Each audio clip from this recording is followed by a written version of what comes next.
hands behind the back as you cross them and hold on to the opposite big toe in Prana Mudra with the index and middle finger. Visualize Swamiji and tuck your chin to the chest in Jalandhara Bandha. गुल्फौ च वृषणस्याधो व्युत्क्रमेण समाहितः पादाङ्गुष्ठौ कराभ्यां च धृत्वा च पृष्ठदेशतः. Next asana is Kakabusandi asana. Now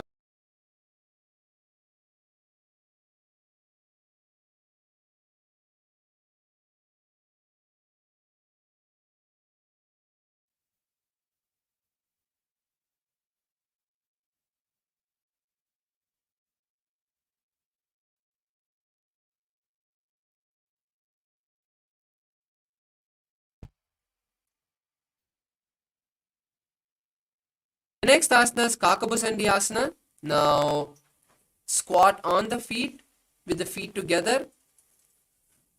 Wrap the legs from the inside as you try to interlace your fingers behind the back. Visualize a crow and gaze at the nose. प्रथमे वेशकौकटठाने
Now place your hands on the mat, shoulder width apart, and place the knees behind the back of the hands near the armpits. Slowly lean forward and lift the legs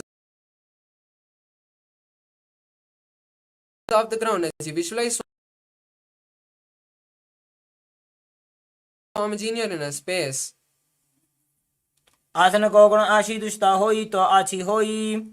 The next asana is Kapali asana. This is an inverted asana, so we request all the participants with any kind of injury, like shoulder injury or any other injury, to take caution. And if you have any other ailment, make sure you consult your doctors and then perform this Kapali asana. These any of the inverted or difficult asanas where you have to strain your body, make sure you consult your doctor and then perform these inverted asanas or difficult asanas. For the rest of the participants, you can take the support of the wall to perform this asana. Now, place your hands more than the shoulder width apart and place your crown of the head on the mat, making a triangle between the hands and head. Now, bring your knees and place them on the hands as you balance and slowly straighten the legs up. Balancing, visualize Swamiji and gaze to the nose.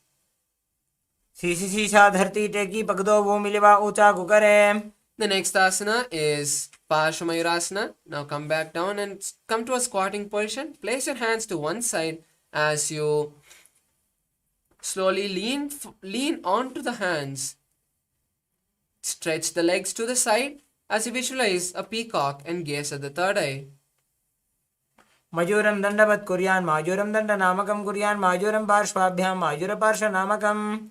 The next asana is Parshamayurasana on the opposite side. Now come back to the squatting position and again place your hands on the other side of your body. Then slowly lean onto the hands as you stretch the legs to the side. Visualize a peacock and gaze at the third eye. मयूरम दंडवत कुर्यान मायूरम दंड नामकम कुर्यान मायूरम पार्श्वाभ्याम मायूर पार्श्व नामकम. The next asana is Bhairaganatha asana. Now come to a plank position and bring one leg towards the knee, placing the foot between the hands. Visualize Akasha Bhairava and gaze at the third eye. आसन को गुण बीती जाई. The next asana is Bhairaganatha asana on the opposite side. Now bring the other leg towards the shoulder of the respective hand and place the foot between the leg. Visualize Akasha Bhairava and gaze at the third eye. आसन को गुण बीती जाई. Next asana is Unmukha Pitasana. Now come to a plank position and then place the forearms on the mat. Keep the hips up high as you visualize Swamiji and gaze at the third eye. भुञ्जस्तो जानुनी हस्तो. Now come to a plank position and roll onto one hand. Keep the other hand up towards the sky as you gaze at the palm of that hand. Visualize Sage Vashishta in your inner space. ऊर्ध्वकुक्कुटवासिष्ठ मरीचिहल मत्स्यकं परिवृत्तिं चोदरस्य विविधं धनुरासनम्. The next asana is Vashishtasana on the opposite side. Now roll onto the other hand as you stretch the hand up towards the sky. Gaze at the hand and visualize Sage Vashishta. ऊर्ध्वकुक्कुटवासिष्ठ मरीचिहल मत्स्यकं परिवृत्तिं चोदरस्य विविधं धनुरासनम्. The next asana is Anjani asana. Now come to a seated position with the legs stretched forward. Place the hands under the buttocks with the palms facing up. Visualize Lord Hanuman, gaze at the nose and tuck your chin to the chest in Jalandhar Bandha. Hold the new japa Mahasadaशिवोहम in your inner space. दोवो करके उभय हथेली कोरवारली मैले भेली सो आगाने भूपरिदाशे महाने अंगुली मिलिराशे. The next asana is Pachimatanasana. Now remove your hand from under the buttocks and lean forward holding the respective leg in Parshamudra with the index and middle fingers. Visualize Swamiji and perform the Mahamudra Bandha in your inner space. जानो परिललाटन्तो पश्चिमं ताणमुच्यते येन केन प्रकारेण सुखं धार्यं च जायते. The next asana is Ugrasana. Now lean back up and interlace the hands behind the head as you lean forward and down, placing the elbows by the side and the head on the knee. Visualize Kali and perform the Mahamudra Bandha. स्वपाणिभ्यां दृढं धृत्वा जानोपरि शिरोन्यसेत आसनोग्रमिदं प्रोक्तं भवेद नीलदीपनम्. The next asana is Marichi asana. Now pull one leg towards the perineum and roll the raised knee with the hand around towards the back. Bring your forehead to the knee and visualize Sage Marichi. उत्तानपादं क्रौञ्चं च मरीचिं वीरभद्रकं नटराजं त्रिकोणं च सुप्ताङ्गुष्ठप्रसारणे. The next asana is Mahamudrasana. Now place the right knee on the mat as you lean forward, holding the stretched leg with both the hands. Visualize Swamiji and perform the Mahamudra Bandha. महामुद्रां प्रवक्ष्यामि तन्त्रेऽस्मिन् मम वल्लभे यां प्राप्य सिद्धासिद्धिं च कपिलाद्याः पुरागताः. Next asana is Marichi Asana on the opposite side. Now bring the opposite heel to the perineum and keep the knee raised as you wrap the raised knee with the hand and lock the hands behind the back. Visualize Sage Marichi and lean forward, placing the forehead on the knee. उत्तानपादं क्रौञ्चं च मरीचिं वीरभद्रकं नटराजं त्रिकोणं च सुप्ताङ्गुष्ठप्रसारणे. Next asana is Mahamudrasana on the opposite side. Now rest the raised knee on the mat and lean forward and down, placing the forehead on the stretched leg and holding the foot with both the hands. Visualize Swamiji and perform the Mahamudra Bandha. महामुद्रां प्रवक्ष्यामि तन्त्रेऽस्मिन् मम वल्लभे यां प्राप्य सिद्धासिद्धिं च कपिलाद्याः पुरागताः. The next asana is Bhadrasana 2. Now bring the soles of the feet together and hold it with both the hands. Visualize Swamiji, gaze at the third eye, and start performing the Rechaka Kumbhaka, which is exhaling completely, holding the lungs empty and inhaling again for the following asanas. गुल्भौ तु वृषणस्यादः सीवन्त्याः पार्श्वयोः क्षिपेत पादपार्श्वे तु पाणिभ्यां दृढं बद्ध्वा सुनिश्चरम्. The next asana is Gwalipavasana. Now slowly move the legs away from the perineum and place the hands on the respective knee. Visualize Swamiji and gaze at the nose as you tuck your chin to the chest in Jalandhar Bandha. पूर्व चरपट चौकख्यो सोजी वाही विधियो कीजे सोजी यामे AD भिन्न जराशे अंगुल 8 अंतर और राशे. Next asana is Joni Asana. Now bring the soles of the feet back to the perineum and hold the soles with both the hands. Place the hands down by the shins and place the forehead on the mat. Visualize the Yoni Mandala in your inner space. दोवो पगदली संपुट करे AD made के ढिंग दरे. Next asana is Midaki Pavasana. Now move your legs again away from the perineum and stretch the hands to the side as you slowly lean forward, placing the forehead on the mat behind the heels. Visualize Swamiji and gaze at the nose.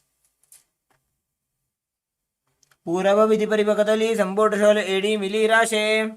The next asana is Siddha Samadhi Asana. Now insert the hands underneath the soles, underneath the legs, and keep the hands facing up. Place the forehead on the ground in front of the toes as you touch the toes to the neck. Visualize Lord Surya and gaze at the nose.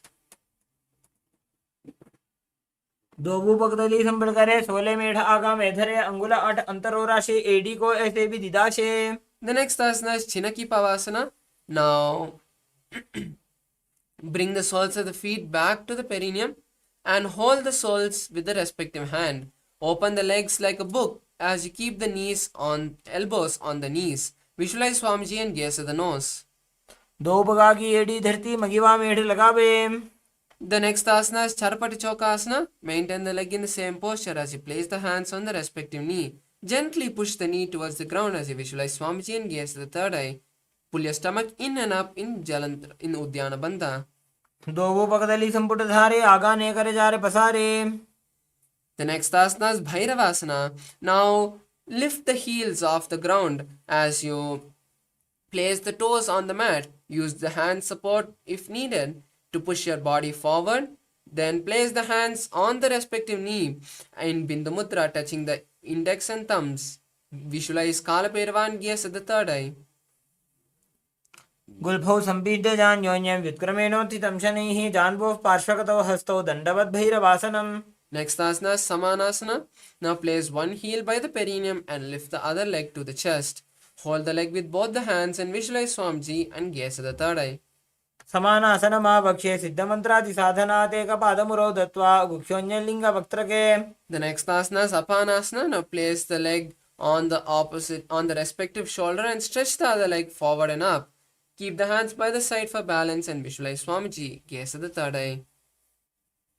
केवलं पादमेकं च स्कन्धे चारोपे यत्ततः एकपादेन गगने तिष्ठेत दण्डवत् प्रभो. The next asana is Samanasana on the opposite side. Now place the heel place the opposite heel at the perineum and lift the other leg towards the chest with both hands. Visualize Swamiji and gaze at the third eye. समानासनमावक्षे सिद्धमन्त्रादि साधनात् एकपादं रोदत्वा गुह्योऽन्यलिङ्गवक्त्रके. The next asana is Apanasana. Now place the raised leg on the respective shoulder and stretch the opposite leg towards the sky. Gaze at the third eye and visualize Swamiji. केवलं पादमेकं च स्कन्धे चारोपि यत्ततः एकपादेन गगने तिष्ठेत दण्डवत् प्रभो.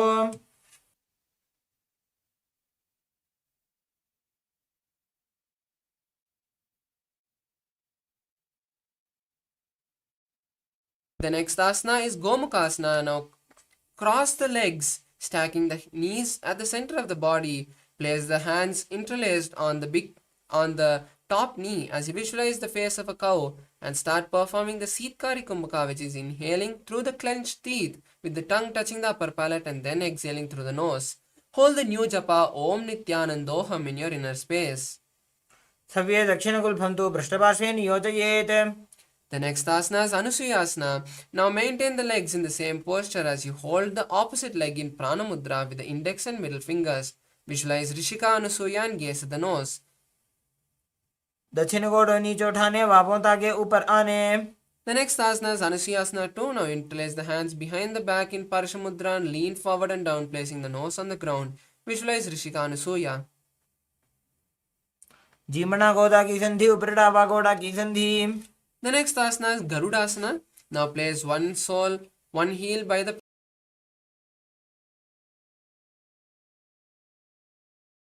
perineum and the other leg flat on the mat with the knee to the chest. Place the hands on the respective knee as visualize Lord Garuda and gaze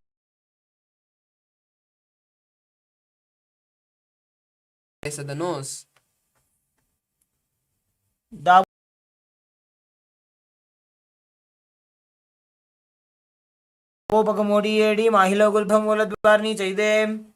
asana is Naradasana. Now sit on the heel which was touching the perineum and interlace the hands behind the neck as you turn outside of the raised knee. Visualize Sage Narada and gaze at the third eye. The next asana is Matsya Pitakasana. Now place the leg which was under the perineum on the opposite thigh. Now with the respective hand of the leg which is on the opposite thigh, wrap the leg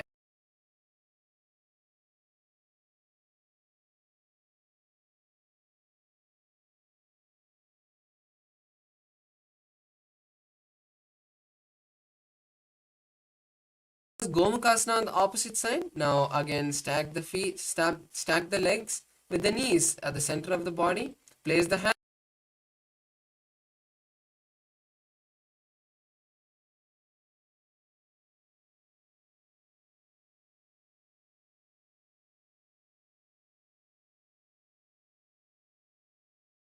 posture is hold on to the opposite toe, big toe.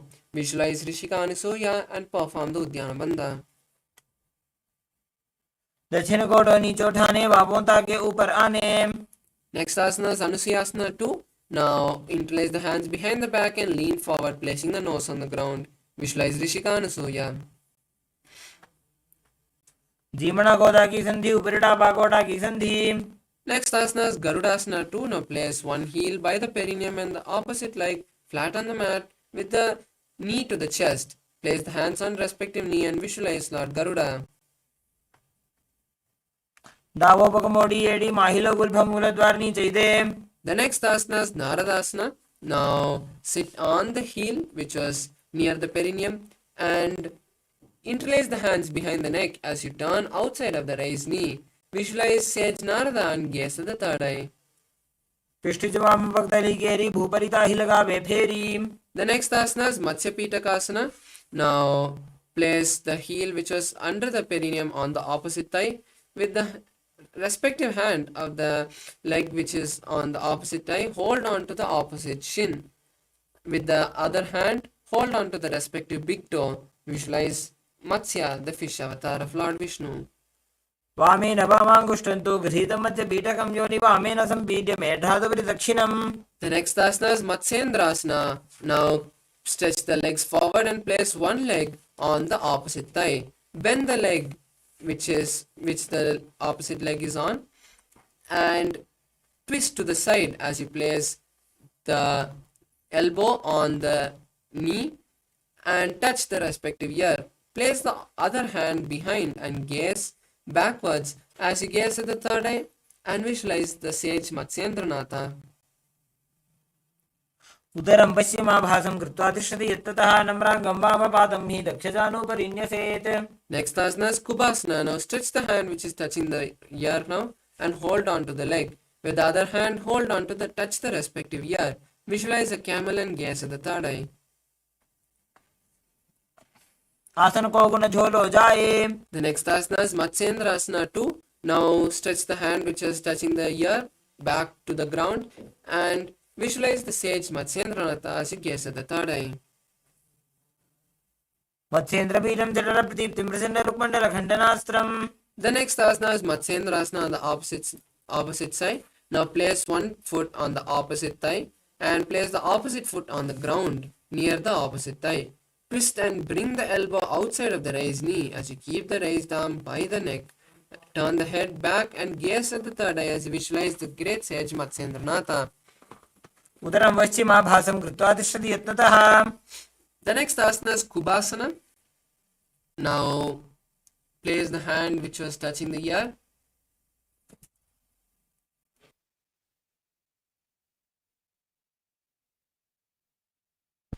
Now place the hand which was touching the ear. Hold the leg, opposite leg, as you lift the hand which is on the behind and touch the respective ear. Visualize the camel in your inner space. आसन को गुण झोलो जाए. Next asana is Matsyendrasana 2. Now place the hand which was touching the ear on the mat. And visualize the great sage Matsyendranatha as you gaze at the third eye. मत्स्येन्द्रबीजं जठरप्रदीप्तिं प्रसन्नरुक्मण्डलखण्डनास्त्रम्. The next asana is Padmasana. Now place the leg on the opposite thigh as you keep the palms on the respective knee. Visualize Paramashivam and gaze at the nose. आसनं द्विधं प्रोक्तं पद्मं वज्रासनं तथा. The next asana is Padmasana 2. Now cross the hands holding on to the respective toe as you visualize the goddess Parvati and gaze at the nose. Hold the new japa Om Nithyananda Mahasadaशिवोहम in your inner space. उत्तानो चरणो कृत्वा ऊरू संस्थो प्रयत्ततः. The next asana is Kukutasana. Now insert the hand through the gaps of the thighs and calves. Lift the body off the ground as you visualize the rooster and start performing the Saja Kumbhaka, which is inhaling, holding the breath and exhaling comfortably. पद्मासनं सुसंस्थाप्य नाड्भोरोरन्तरे करो. The next asana is Bhaddakeki asana. Now from Padmasana, raise onto the knees and place the palms on the ground with the fingers pointing back. Now slowly lean forward as you place the navel on the elbows. Lift the legs off the ground as you balance on the hand. Visualize Swamiji. धरामोष्टभ्यकरद्वयेन तत्कोर्परि स्थापितानाभिपार्श्वः. The next asana is Mayurasana. Now come to a kneeling position and then again lean forward, placing the navel on the elbow. Slowly lift the legs off the ground as you visualize yourself as a peacock. अथ पक्षे Mahadev मयूरासनमुत्तमम्. The next asana is Makarasana. Now lie down on the ground on the stomach as you interlace the hands behind the back. Open the legs wide apart with the toes pointing sideways. Visualize a crocodile. अध्यासशेते हृदयं निधाय भूमौ च पादौ च प्रसार्यमानो. The next asana is Shalabhasana. Now place the hands by your side and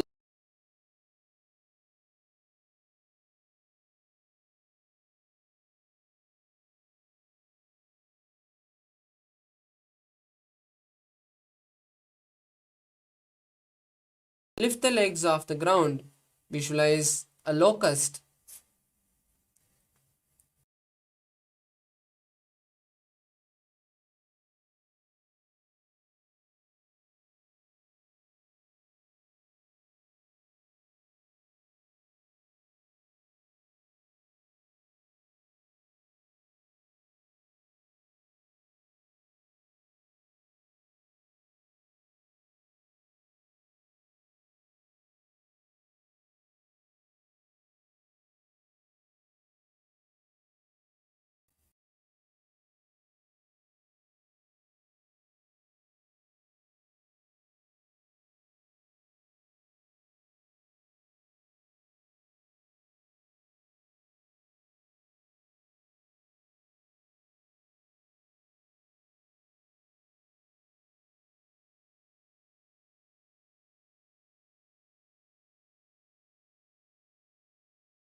Now, slowly come back to your body. Start shaking your legs and hands as you slowly bring your thighs and legs to the chest. Wrap your chest and rock from side to side. Make some momentum and then roll up. Come to a comfortable seated position.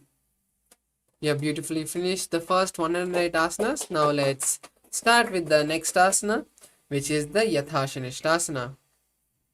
Now be in a comfortable seated position. As you place your hands on the knees in Bindu Mudra,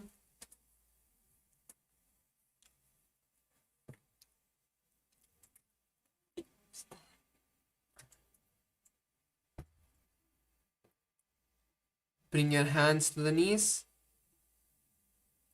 and visualize Swamiji in your inner space as you start performing the Samana Kumbhaka, which is inhaling, holding the breath and exhaling. Hold the japa Om Nithyananda Paramashivoham for the whole sequence. पर्यङ्कं तत्समाख्यातं यत संस्थं यथा स्थितिः. The next asana is Samasana. Now sit in a cross-legged position with your hands in Bindu Mudra. Visualize Swamiji in your inner space. इदानीं गर्भिणीनां योगाभ्यासो यथा लघुसुखप्रसवलाभाय प्रोच्यते प्राक्तनेपथि. The next asana is Muktasana. Now sit with one leg on the thigh and the other leg under the opposite thigh. Keep your palms on the respective knees as you visualize Swamiji and continue to perform the Samana Kumbhaka, gaze at the third eye in Shambhavi Mudra. निपीड्य सीविनीं सूक्ष्मां दक्षिणेतरगुल्फतः. The next asana is Siddhasana. Now maintain the same position of your legs and hands as you just switch the gaze to the third eye. Visualize Swamiji in your inner space. ऋजुकाय समासीन सिद्धासनमुदीरितम्. The next asana is Siddhyasana. Now continue to maintain the same position as you gaze at the floor. Tuck your chin and perform the Mahamudra Bandha as you visualize Swamiji in your inner space. वामपादके इडीजानो सीवनिमदितासुकोठानो. The next asana is Rudrasana. Now roll your hands back up, placing the back of the palms on the knees. Touch your index and thumbs in Bindu Mudra. Gaze at the third eye and visualize Lord Rudra. वामचरणपरिदक्षिणराखे एकजुगतीये सेविदिदाखे. The next asana is Santadhunasana. Now continue to keep the body in the same position as you switch the gaze to the nose and visualize yourself as the embodiment of unshakable nature. आसन की गुणमन की चलता मीटे. Next asana is Siddhasana 2. Now bring your hands and cup them over each other in Samputa Mudra, making the palms like a lotus as you visualize Swamiji in your inner space. ऋजुकाय समासीन सिद्धासनमुदीरितं प्रसार्य भुविपादौ तु दोर्भ्यामङ्गुष्ठमादरात्. The next asana is Bandha Yoniyasana. Now keep the legs in the same position as you visualize you are the womb of creation. Now lock your senses in Shanmukhi Mudra by closing the mouth with the ring and little finger, closing the nose with the middle finger, closing the eyes with the index finger and the thumbs with the to the ear. यत्र मध्ये महादेव बन्धयोन्यासने शृणु. Next asana is Virasana. Now place the hands back on the knee as you keep them in Bindu Mudra, touching the index and middle. Visualize your the space of bravery. एकं पादमथैकस्मिन् विन्यस्योरुणि संस्थितः. The next asana is Valmikasana. Now continue to keep the legs and hands in the same posture as you switch the gaze to the third eye and visualize the great sage Valmiki. दावापगी पगतली पुनि AD है जोय. The next asana is Joni Mudrasana. Now keep the hands on the respective knee with the palms on the respective knee. Gaze at the nose and visualize the Yoni Mandala as projected on the screen. वामपादकी पगतली जाहि माहिली core. The next asana is Yoni asana. Continue to keep the body and the hands in the same posture. As you switch the gaze to the third eye, continue to visualize the Yoni mandala. योन्यासनं पर्वतेन योगं योगफलेनिलम्. The next asana is Bhadrasana 3. Now bring the soles of the feet together and hold the soles with both the hands. Visualize Veerabhadra, gaze to the nose and perform the Uddiyana Banta. गुल्भौ च वृषणस्यादः सीवन्त्याः पार्श्वयोः क्षिपेत्. The next asana is Aghorasana. Now place your left hand on the respective knee and with the right hand perform the Abhyantra Kumbhaka, which is inhaling through the left nostril, holding the breath, inhaling through the right nostril, holding the breath, and then exhaling through the left nostril. Perform the Kechari Mudra, which is rolling the tongue and touching the back of the throat as you gaze at the third eye and visualize an Aghori. पूर्वको विश्रिका जोजी वाही विधि जोगी जैसोजी. The next asana is Kaneri Pavasana. Now place the elbows on the soles of the feet and rest the chin on the palms. Visualize a female elephant drinking water and gaze at the nose as you perform the Uddiyana Bandha. Start performing the Rechaka Kumbhaka, which is inhaling, which is exhaling completely, making the lungs empty and then inhaling again. ग्वाली पाव आसन कक्ष्यो है जैसे Yahoo में जाने विधि तैसे. The next asana is Parasana. Now lift the knees together and bringing the soles of the feet together, hold the soles of the feet and raise the legs up towards the chest, resting your chin on the toes. Visualize Swamiji and gaze at the nose. ततोर्ध्वं रेचयेद् वायुं मृदुनिश्वाससंयुतम्. The next asana is Gopi Chandasana. Now keep the soles of the feet together and pull them towards the chest as you rest the chin on the toes. Visualize the king and gaze at the nose. पूरव विधि परिपक्तली संपूर्ण शोल एडी मिली राशे. The next asana is Udharasana. Now from the previous asana, raise the legs up towards the forehead, keeping the legs in front of the face. Visualize your body is free from any defects. दो भूपक्तली संपुटटाने उभय हस्तकर्योरद हिताने. The next asana is Vishishtasana. Now sit with your feet together and bring the arms under the legs. Raise the feet up to the face with the fingers interlocked around the feet. Visualize Swamiji and visualize yourself excelling in everything. दो भूपक्तली जोड़ी संपुट करे. The next asana is Bhujasana. Now place the legs on the respective shoulder as you roll your hands around the leg and try to interlace them behind the neck. Visualize a snake. शिरासनं तो विज्ञेयं कक्षासनम् अतः परं ग्रीवासनं च परमं भुजासनं होच्यते. The next asana is Kalyanasana. Now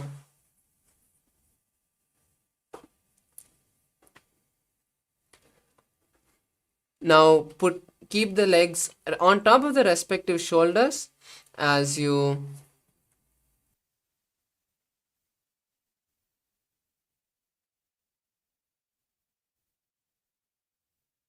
continue to keep your legs over top the respective shoulder as you bring your hands down and try to interlace them behind the lower back.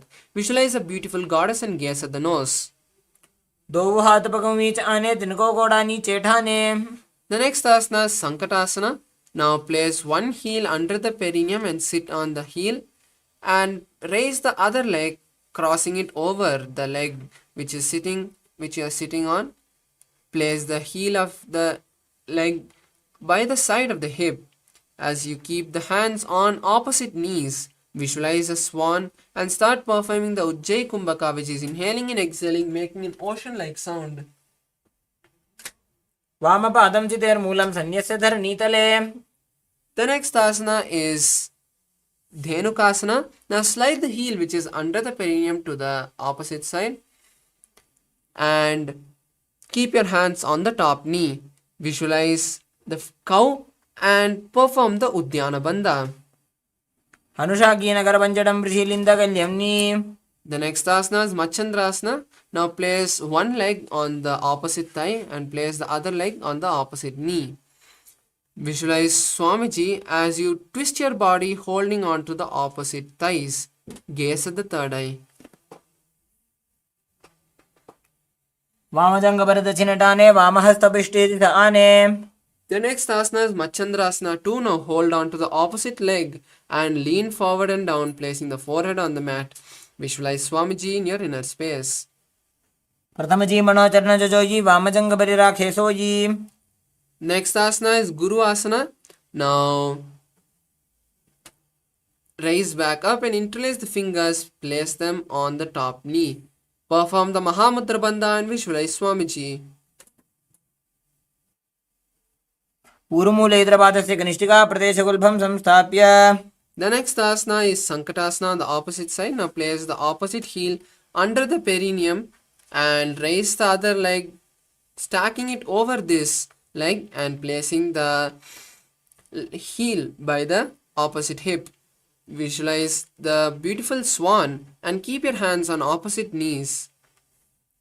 वामपादं चितेन्मूलं सन्न्यसधरणीतले. The next asana is Dhenukasana. Now slide the heel which is under the perineum to the side and keep the hands on the top knee. Visualize the cow and perform the Udyana Bandha.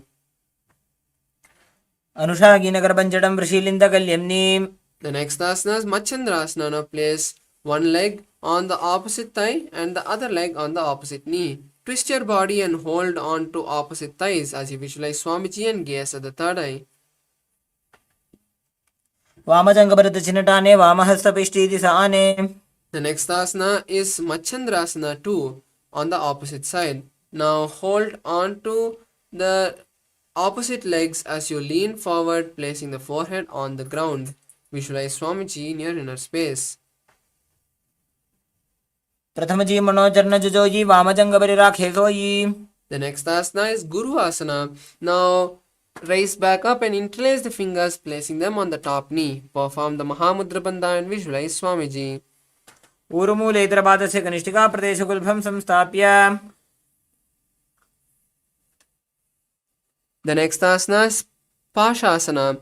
Now bring your thighs to the chest and hold on to opposite knees.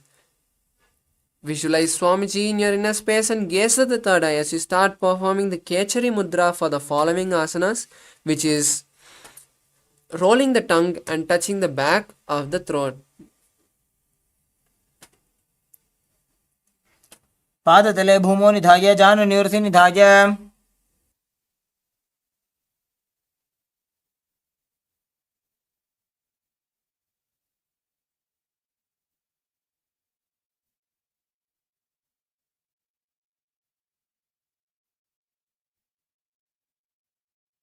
Next asana is Bodhashokasana.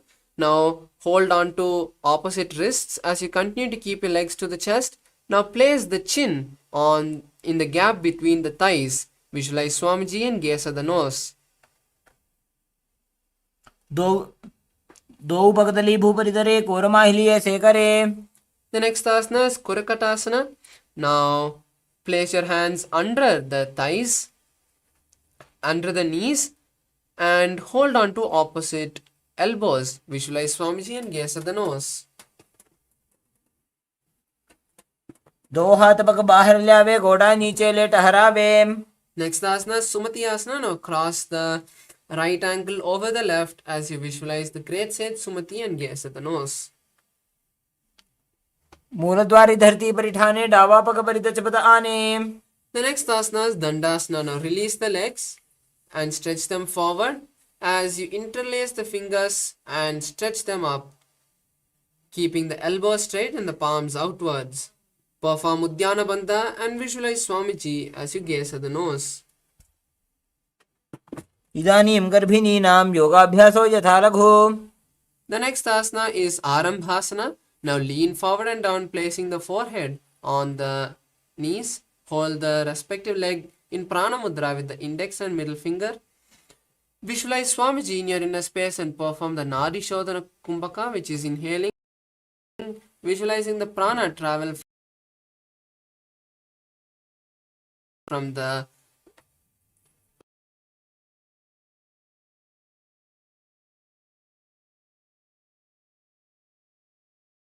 root center to the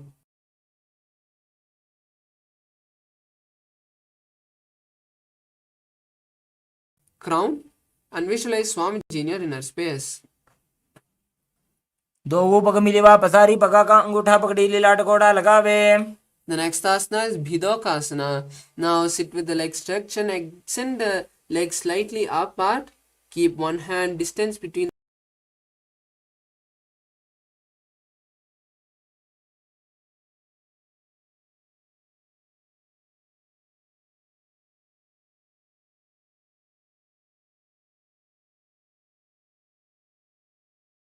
both the legs out with the heels together. Place the chin on the heels and insert the hands below the legs, keeping the palms facing up. Gaze at the nose and visualize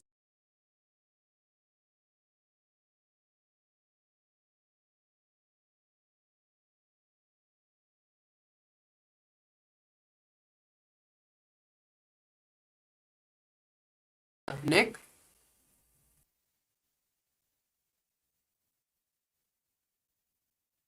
Place the leg behind the neck and lean forward, placing the forehead on the knee.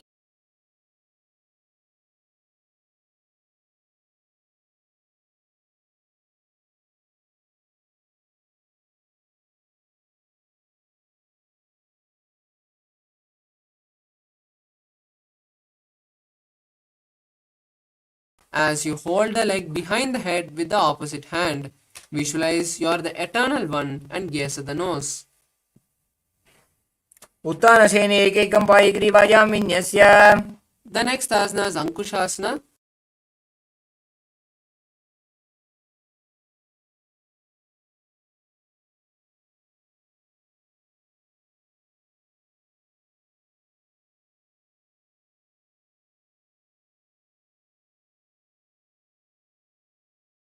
ग्रीवायां कुर्वन्.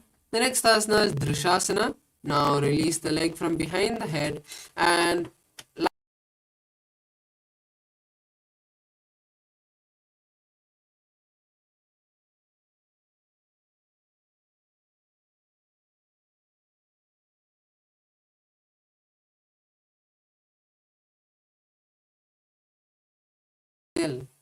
उत्तानसेनं जानुनि हृदयवष्टम्भ.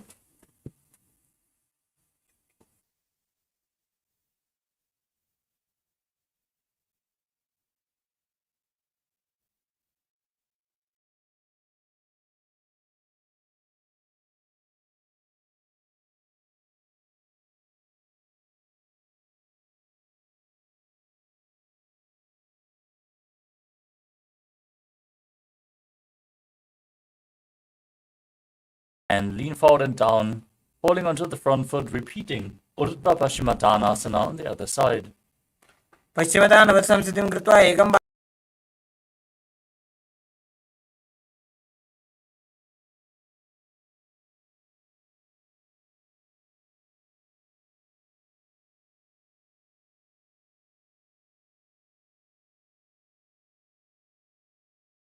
Repeat Ankushasana on the other side.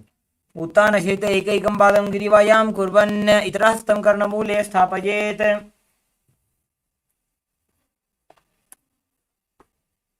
The next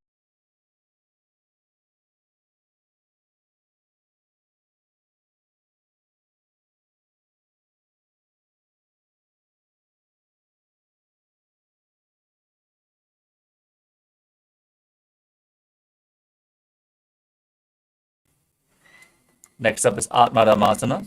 While laying on your back, raise your legs towards your head and wrap your hands around the legs.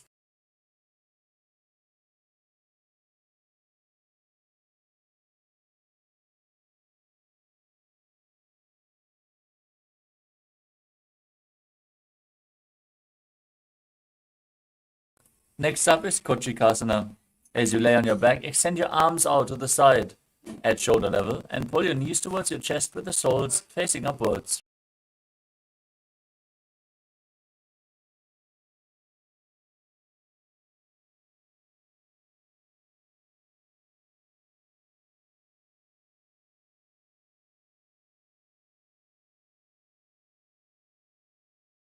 Arms extended to the side, knees pulled towards your chest. This is the neutral position. Now drop one knee to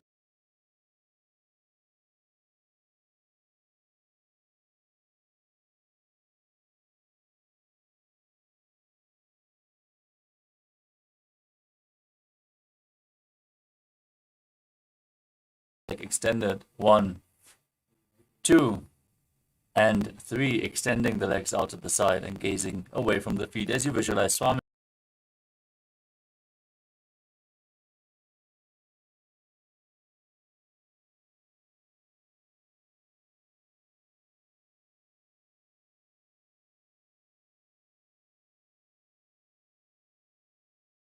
Bend your knees and place your feet flat on the ground.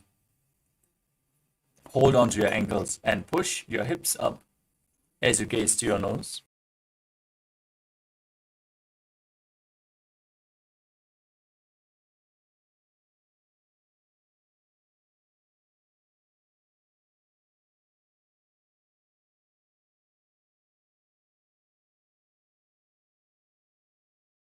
Top of your shoulders, fingers pointing towards your feet, and push your entire body off the mat.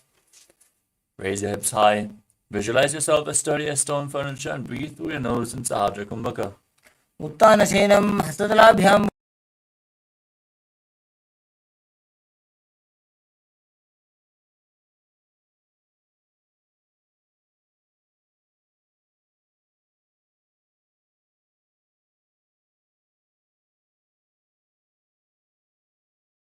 Visualize yourself as a dog, playfully rolling around on its back.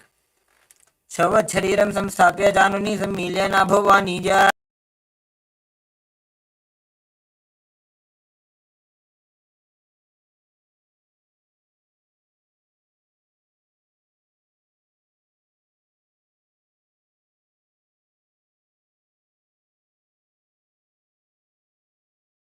नद्वयं विपरीतकृतिः सैषा सर्वतन्त्रेषु गोपिता.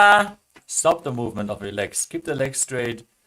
Breathe in Mudra Kumbhaka with Chalandra Bandha and Mula Bandha as you visualize Swamiji in Viparita Karani too.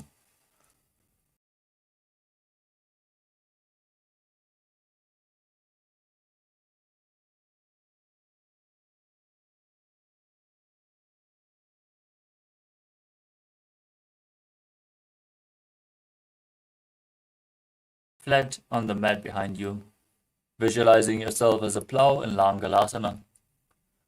नरकासने स्थित्वा नासिकाप्रदेशे भूमौ पाद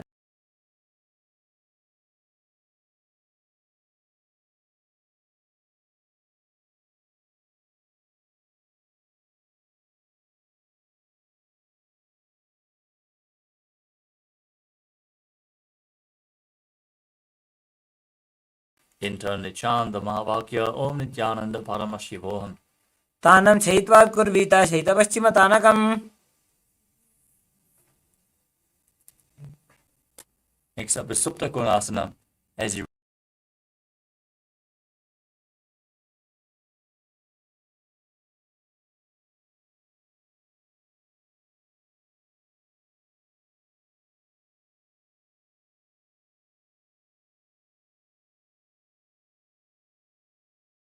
you roll onto your back, keep your arms and legs straight and visualize yourself as a chakra, a wheel in Chakradasana. पूर्वतान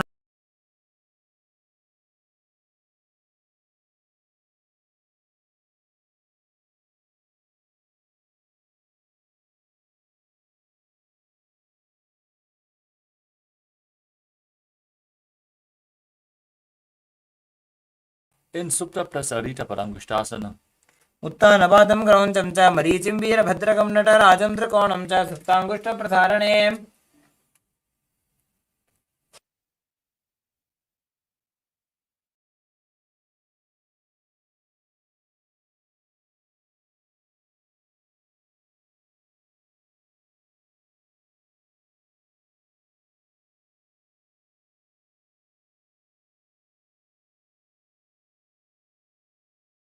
the legs back together and keep them straight and keep the legs towards the sky.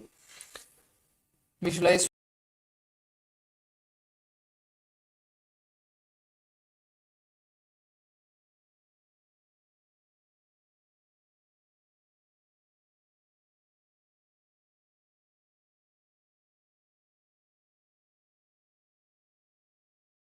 asanas Matsyasana. Now cross your legs into Padmasana and slowly place the legs on the ground. Now raise your hands, keeping them behind the back, and hold on to opposite elbow.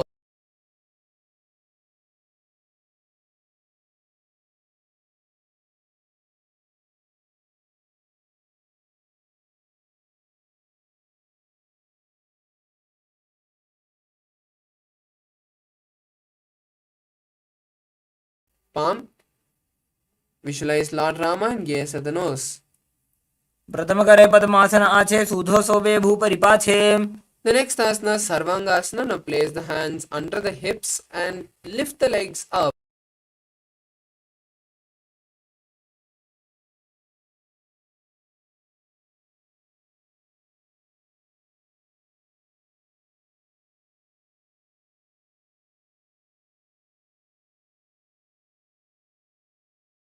On the opposite thigh and bring that leg towards the head.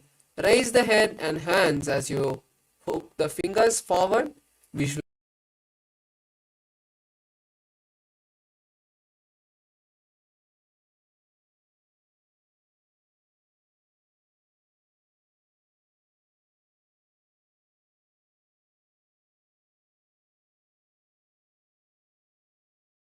of the legs and lift the head and hands forward. Visualize a scorpion and gaze at the third eye.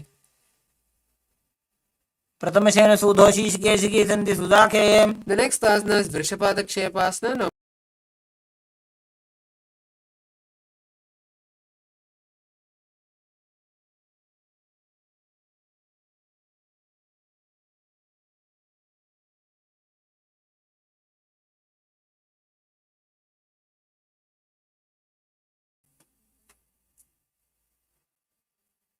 उत्तानशयनं कृत्वा अङ्गुलिभिः कन्धरां बद्ध्वा पूर्वपरो मिलित्वा relax.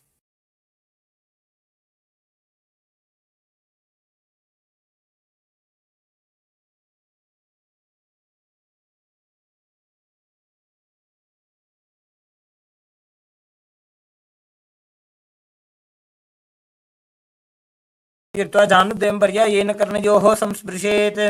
The next asana is Vrikasana. Now as you lie down, lift the feet and bring them, place the feet flat on the ground.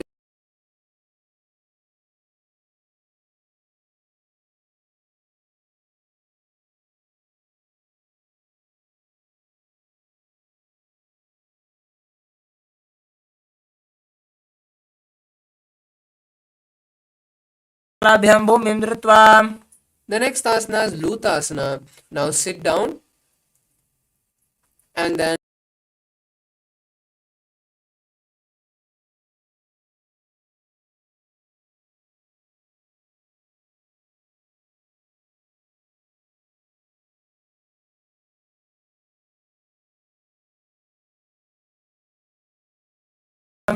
is Sarathasana. Now lie on your belly with your hands to the side. Visualize yourself as a chariot and whistle as you inhale.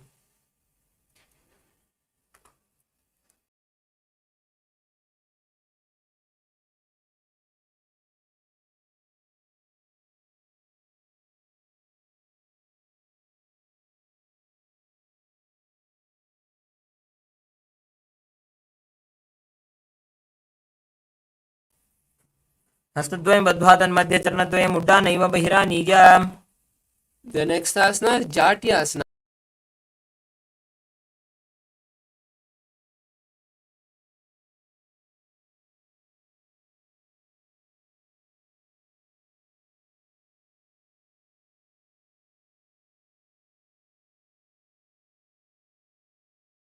Now stand up and come to a half squatting position as we perform the Lolitika Karna. Keep your knees slightly bent heels touching and toes pointed out. Stretch your hands to the side and tilt your head back. Now bring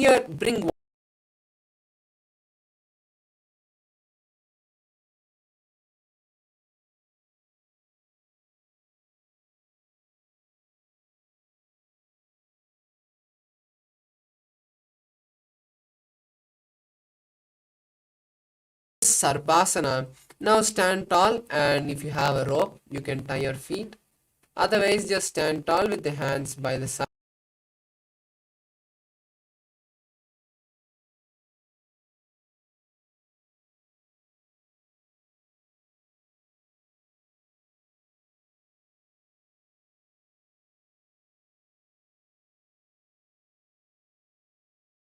Crown center.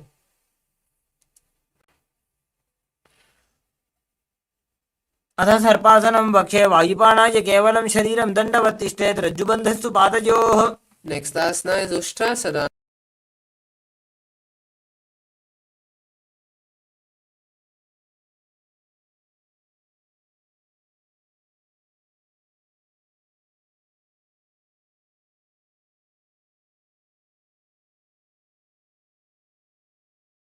Now stand tall again and then lean forward, inserting the hand from the side of the feet.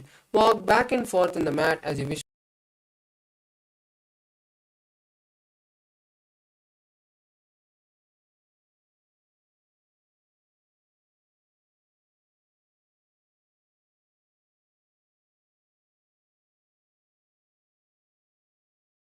Visualize a bird diving.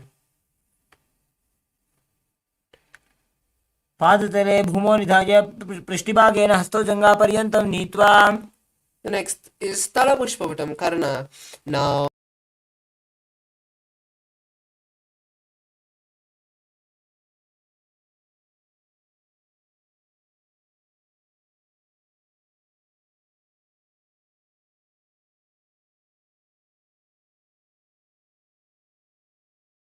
bring the waist and shoulder of the respective heel. Visualize you're holding and offering a bouquet of flowers to Paramashiva. The next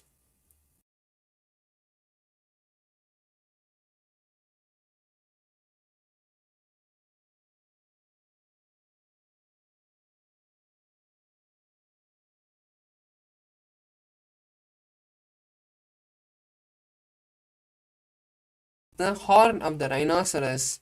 Visualize yourself as a rhinoceros and gaze at the nose. मृदुसरतमासनं कृत्वा पादतलाभ्यां भूमिं धृत्वा. Next,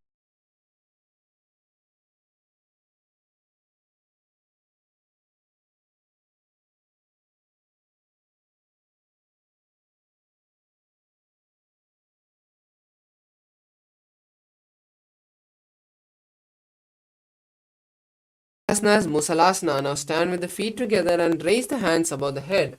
Jump again and again as you visualize a maze. सरलं स्थित्वा ऊर्ध्वं बाहुं नयेत् वारं वारं उण्डालं कृत्वा.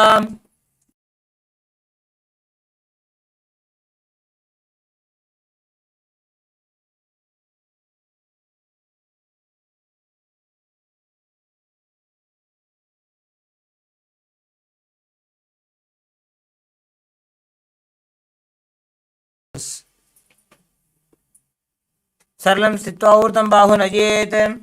The next is Parshvajanukarana. Now come to a half squat.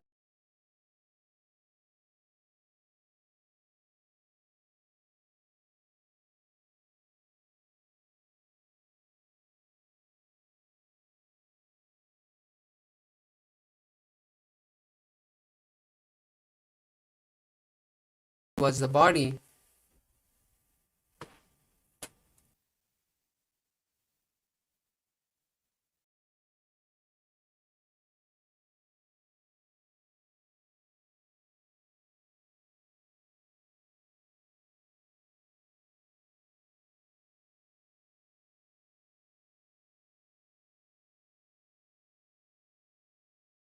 Stretched legs straight. Visualize Paramashiva dancing. एकेन पादेन स्थातव्यं ताण्डवासनं भवति. The next asana is Brahmanasana. Now lift one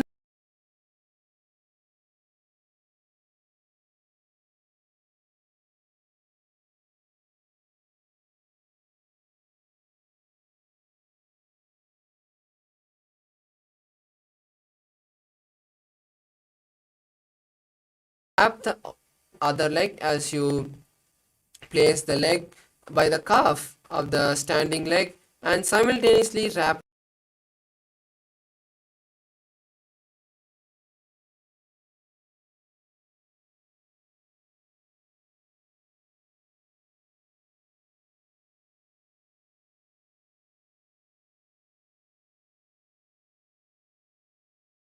in front of the opposite thigh and keep the hands by your side.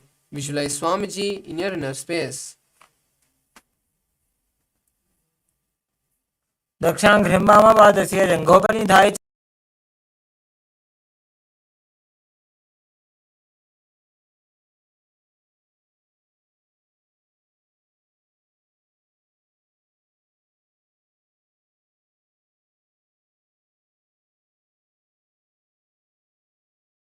Quickly rotate your body on the standing leg as you visualize the North Pole star.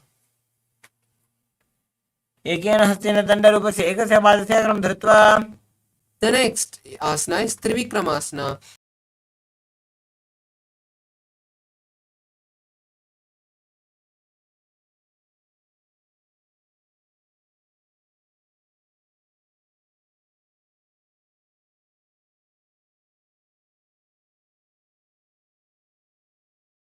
Now we'll be performing the Parshvajanukarna on the opposite leg. Now stand tall and bend the knees.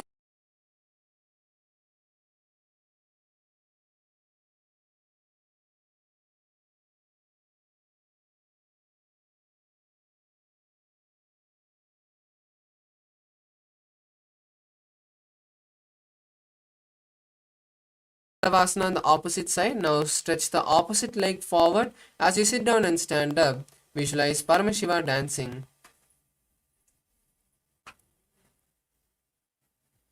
एकेन पादेन स्थातव्यं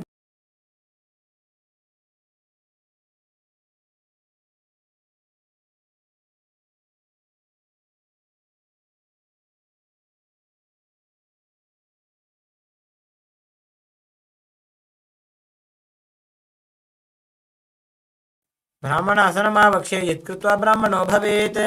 The next asana is Garudasana. Now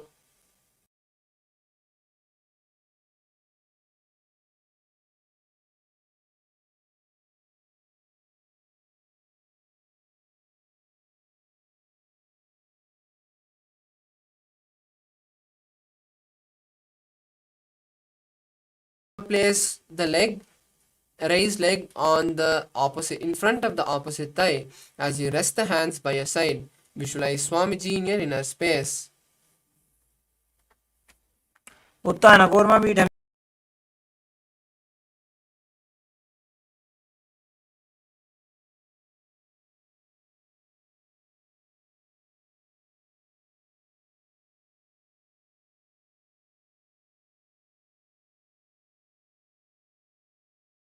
हस्तेन दण्डरूपस्य एकस्य पादस्य अग्रं धृत्वा The next asana is Trivikramasana on the opposite leg. Now place the opposite leg behind the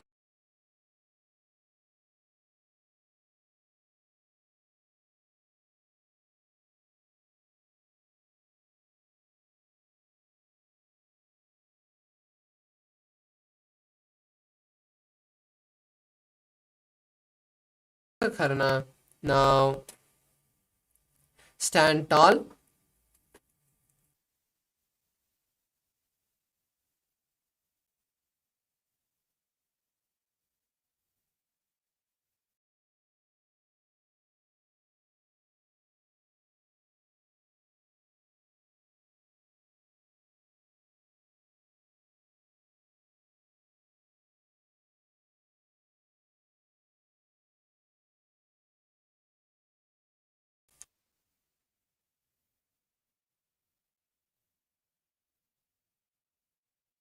The next asana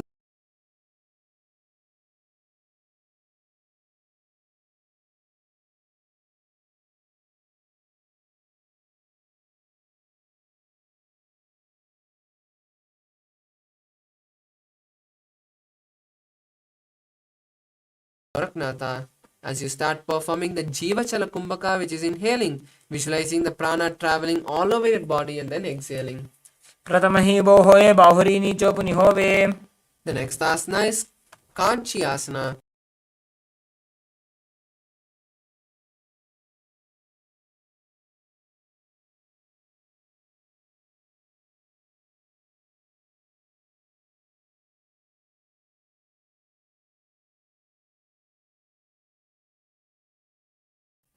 ऊरुमध्याधहस्तो निवेशय नितमं धृत्वा. The next asana is Bhairu Asana. Now,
Nose, visualize yourself as Mahavishnu's avatara, Varaha avatara.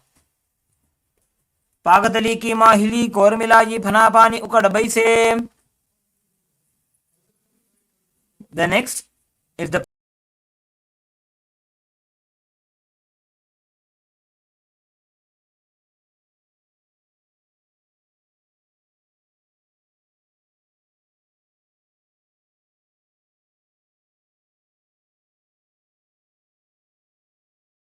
toes in prana mudra.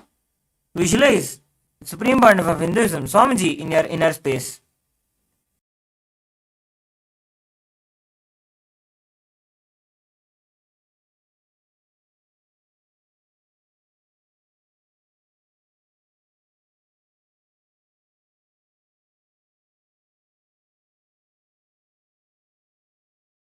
Arms and eyes gazing forward and down. Perform the Mula Bandha. Visualize yourself as a crow. Hastabhyam avanimavashtabhyam.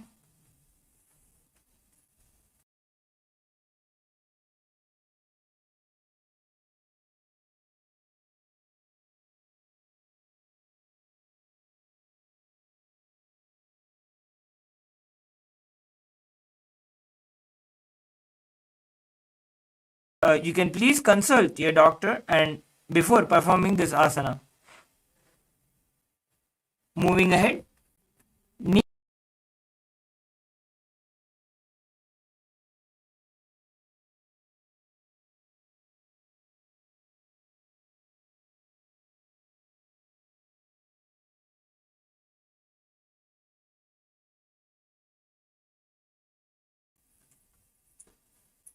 Relax. Now, the next asana is Guptasana. Keeping your toes flat, touching the opposite feet, sit down on your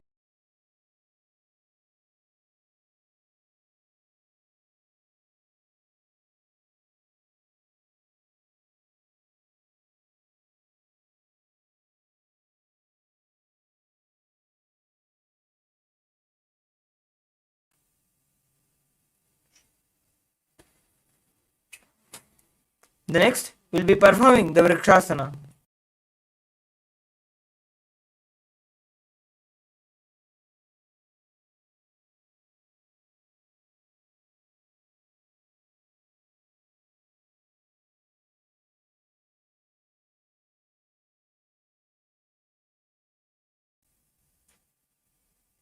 Visualize you are a tree with deep roots into the ground and your 7 chakras of your body getting purified. Sapta chakrakshalanaya vrikshasana visheshakan. Maintaining the same posture.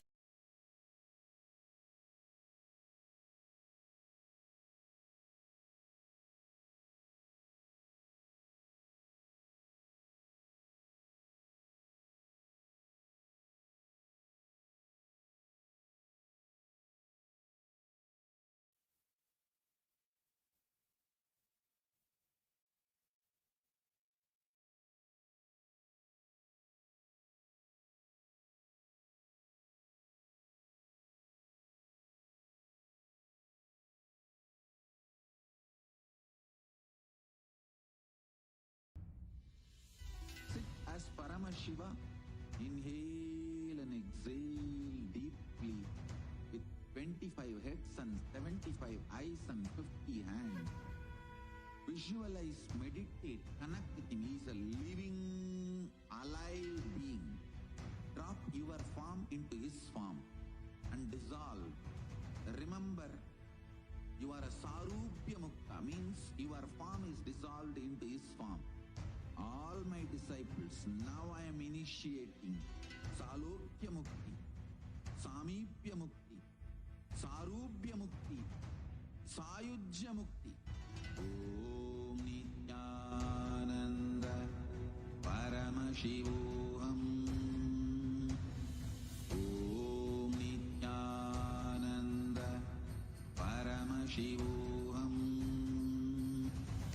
Om Nithyananda Paramashivoham. Om Nithyananda Paramashivoham. Om Nithyananda Paramashivoham. Om Nithyananda Paramashivoham. Om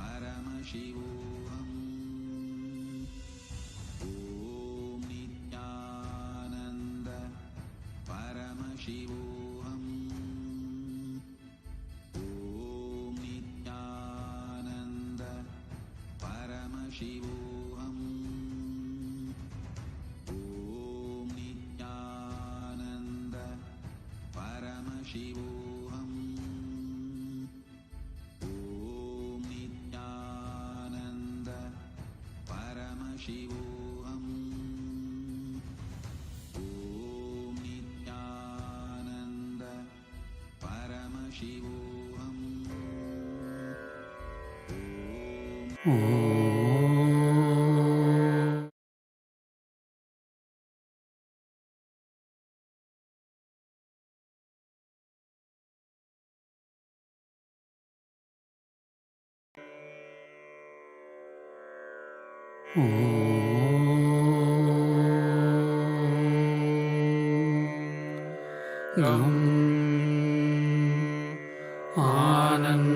आनन्दगणपतये नमः।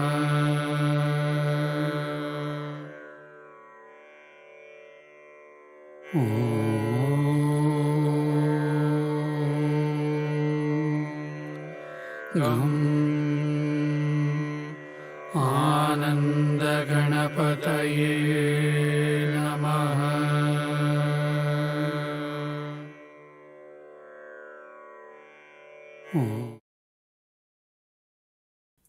Sorry for the technical glitch. Let us now continue with the Dvitiya Vinyasa Krama with the next asana, Matsyasana. Now place your hands shoulder width apart on the mat and come to a plank position as you lean forward, as you lean down and come back up again and again. Visualize a fish in your inner space. Nityam Shayanam Kurupara Parshvabhagaya Murtagritya. The next asana is Sarpasana. Now lie on the belly and hold your hips as you lift the chest up and move from side to side. Visualize a snake in your inner space. Nityam Shayanam Kurparabhyam Bhumimostabhya The next asana is Niralambhanasana. Now place your elbows on the mat and rest your chin on the palms. Visualize feeling self-supported. कराभ्यां पङ्कजं कृत्वा तिष्ठेत् कुर्परया सुधीः. Next asana is Chatrasana. Now place your hands on the mat in front and lift your upper body, bending your back and lift your legs simultaneously, trying to touch the head to the legs. Visualize yourself as an umbrella. अर्ध्यासनं स्थित्वा हस्ततलाभ्यां भूमिं वष्टभ्य. The next asana is Vajrasana.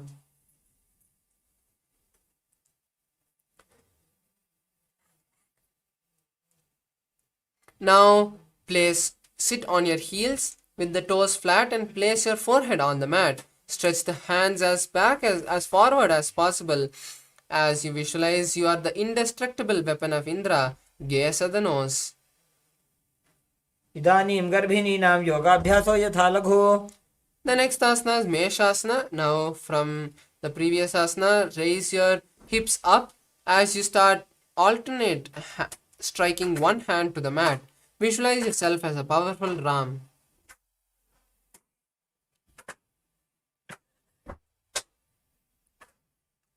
गजासन संस्थितो एकैकं भावं भूमौ ताडयेत्. The next asana is Ajasana. Now place your hands on the mat and kick your legs up into a handstand. Then slowly bring your forehead down to the mat. Visualize your eternal गजासन संस्थितो पादद्वयमन्तराळे कृत्य. relax. The next asana is Dhanantarasana. Now sit on your heels with the toes flat and then hold the toes and pull your legs towards the perineum. Then place your hands on the respective knee and visualize Swamiji and gaze at the nose. Perform the Ujjayi Kumbhaka. पूर्व विधि परिहाता की काकसी से फना शरा मोड़ी. The next asana is Angamotanam. Now interlace your fingers in the front and then the back. Move your hands in all the sides, giving massage to your whole body. Visualize Swamiji in your inner space. हस्तयोः अङ्गुलेर्बद्ध्वा हस्तयोर्मध्यात् सर्वमङ्गं निष्कासयित्वा. The next asana is Garudasana 4. Now sit on the ground with your heels to the side. Place your hands on the respective knee. Visualize Lord Garuda flying Lakshmi and Vishnu in your inner space. जङ्घोरुभ्यां धरां पीड्य स्थिरकायो द्विजानुना. The next asana is Ananda Mandirasana. Now sit on the heels.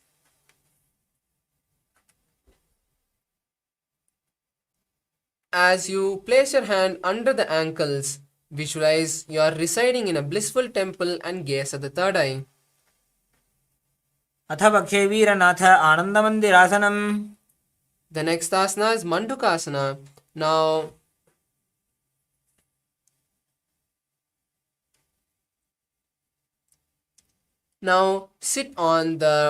cross your ankles and sit on the heels. As you place your hands under the knees, visualize a frog and perform the Udyana Bandha as you perform the Manduki Mudra, which is rolling the tongue and touching the back of the throat. पृष्ठं सम्पीड्य गुल्फाभ्यां जान्वङ्गे सबलयाकृतिः. The next asana is Narasimhasana. Now uncross the ankles and sit on the heels with the toes down. With the toes tucked, place your hands forward with the palms on the mat and the fingers wide open. Touch the thumbs together and lean forward, exhaling forcefully, sticking the tongue out of your mouth. Visualize Narasimha and gaze at the nose. जो फणा पाणी होय वैसे एडी मेलर कुदा निवैसे.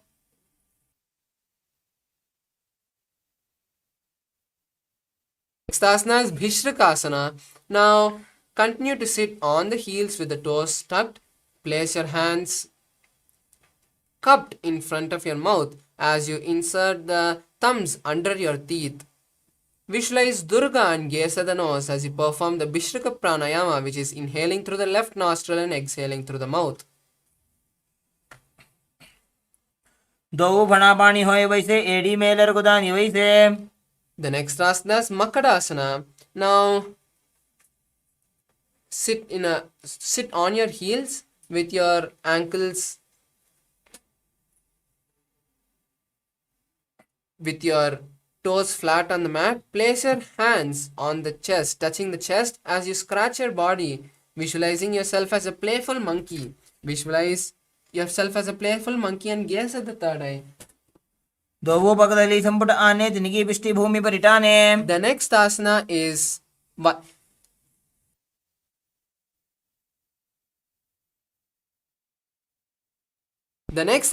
Vajrashankarasana. Now sit on your heels with the soles of the feet together. Raise your knees off the ground and cross your hands behind the back, holding on to opposite elbows. Visualize a diamond and gaze at the nose.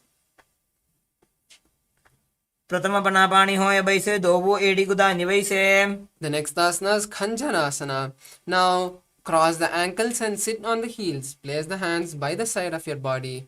Perform the Uddiyana Bandha and visualize your body having perfect health. Gaze at the nose. खञ्जनासन महापक्षे यत्कृत्वा सुस्थिरो भवेत्. Next asana is Kurmasana. Now continue to keep the ankles crossed as you place the hands on the respective knee. Visualize a tortoise and gaze at the nose. गुल्भौ च वृषणस्याधो व्युत्क्रमेण समाहितौ. The next asana is Yogasana. Now continue to keep the body in the same posture as you visualize Swamiji and gaze at the nose. गुदं नियम्य गुल्फाभ्यां व्युत्क्रमेण समाहितः. The next asana is Vijogasana. Now raise onto the knees and come to a kneeling position with the toes tucked. Cross your ankles as you bring the foot next to the opposite knee. Hold the opposite leg ankle by placing your fingers inside and the thumbs out. Visualize Swamiji and gaze at the nose.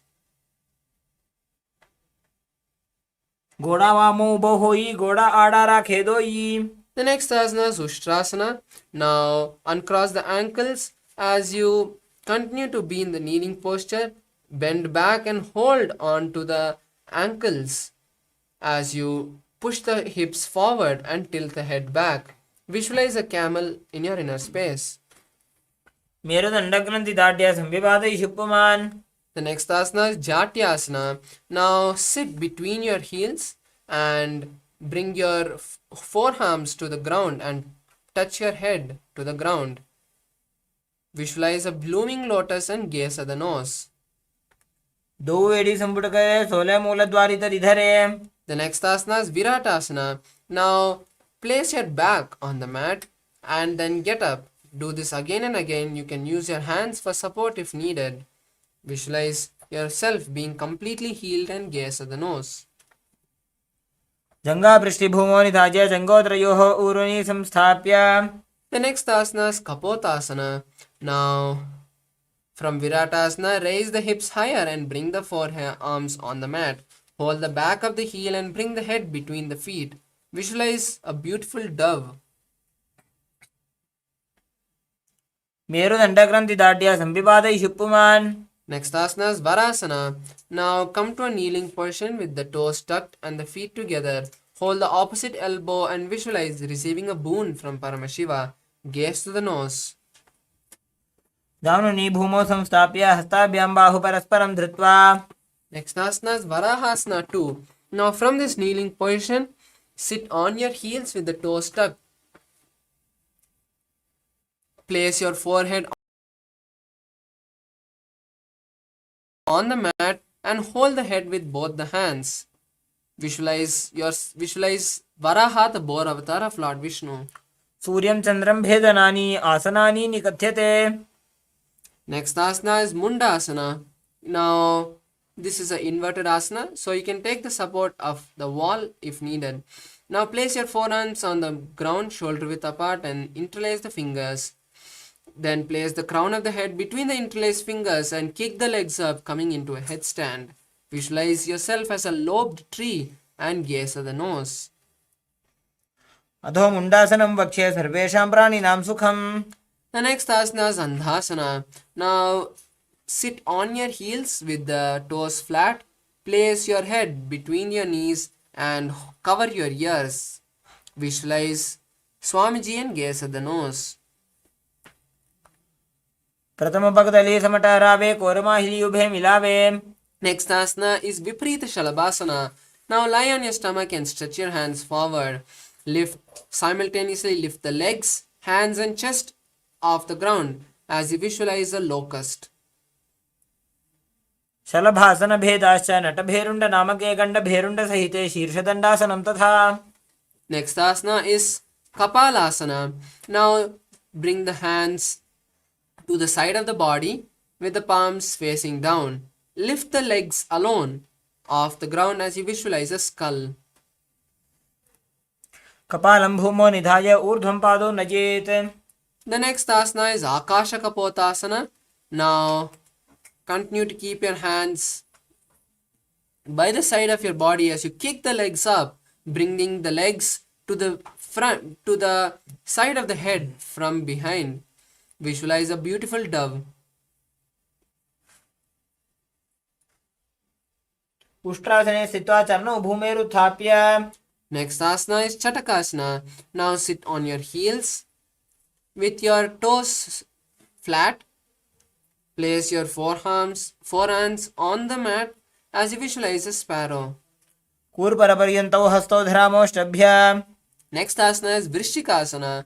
Now continue to keep your elbows and palms on the ground as you lift the knees up and kick your legs. Slowly bend the legs and bring the legs from the back, touching your head.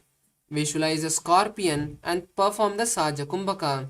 विच्छेव पुच्छप्रतिमां कृपाश्रीं धृत्वा स्वशीर्षे चिबुकं विधार्यकौ. The next asana is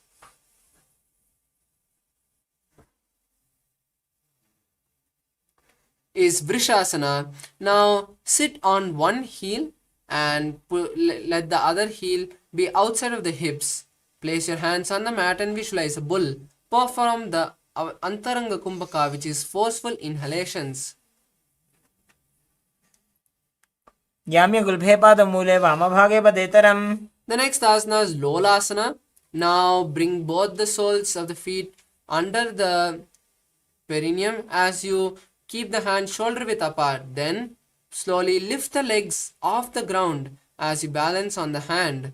Visualize Swamiji in your inner space. लोलासनं सदा कुर्यात् वायुलोलापघातनात्. Next asana is Vrishasana on the opposite side. Now sit on the opposite heel and let the other heel be outside of the hip. Place your hands on the mat and visualize a bull.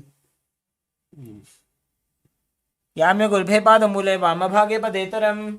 Next asana is Balagunasana.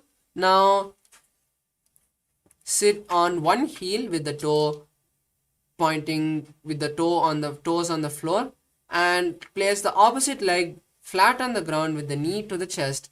Place your hands on respective knee and visualize Balaguna, one of the 84 Siddhas. आसन को गुण जल विकार जाई.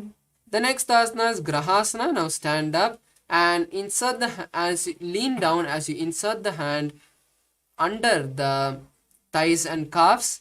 Hold on to respective ankles and visualize the entire planet Earth. पादतले भूमौ संस्थाप्य जानुमध्ये कुर्परौ स्थाप्य. The next is Balagunasana on the opposite side. Now sit on the opposite heel with the toes tucked. Keep the other foot flat with the knee to the chest. Visualize Balaguna, one of the 84 Siddhas. आसन को गुण जल विकार जाई. Next is Utkatasana. Now come to a squatting position and sit on both the heels. Place the palms on the knees. Balance here as you visualize Swamiji. युजास्पिजोस्त्रियत ऊर्वजानु यत्रासने बादतलद्वयो परि. Next is Vajrasangarasana 2. Now bring the soles of the feet together and sit on the heels. Lift the knees off the ground and hold the hands behind the back. Visualize Swamiji in your inner space. प्रथम पना पाणी होए जैसे दो वो एड़ी गुदानी वैसे. The next is Anilasana. Now come to a squatting position with the feet apart. Place the feet on the palms with the palms facing down.